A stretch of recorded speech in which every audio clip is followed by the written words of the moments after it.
দেখুন এদের মানসিকতা কোথায় পৌঁছে গেছে। যখনই এই ঘটনাগুলি হয় তাদের পার্টির স্টেটমেন্টগুলি দেখুন, কল্যাণ বাণিজ্যের স্টেটমেন্ট দেখুন, এটার উপরে কলেজের ভেতরে হয়েছে, আমরা কি করতে পারি? কলেজটা কি লন্ডনে আছে না চন্দ্রলোকে আছে? যখন পার্কস্ট্রিটে হয় সাধারণ ঘটনা, গ্যাংরে যখন সন্দেশখালীতে হয় তখন বলে এই ধরনের তো সাজানো ঘটানো।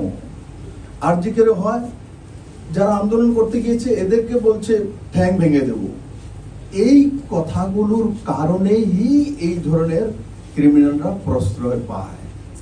আমি তার জন্যই বলছি যে অশোকদেবকে আগে ইনভেস্টিগেশন করা হোক, অশোকদেবকে অ্যাকুজ করা হোক, ওকে জিজ্ঞাসা করা হোক একে এন্ট্রি কেন দিয়েছে। তো এই সবগুলোর যে স্টেটমেন্টগুলি বিজেপির কোনো নেতা বলে না, এত তো ছেলে মেয়েরা এভাবে মেলামেশা করে তার মধ্যে হয়ে গেছে। এই ধরনের ভারতীয় জনতা পার্টির না প্রদেশের না দেশের কোনো নেতৃত্বের কোনো স্টেটে কোনো জায়গায় এই ধরনের স্টেটমেন্ট নেই। এই ধরনের স্টেটমেন্টগুলি এই ধরনের ক্রিমিনালকে সাহস যোগায়।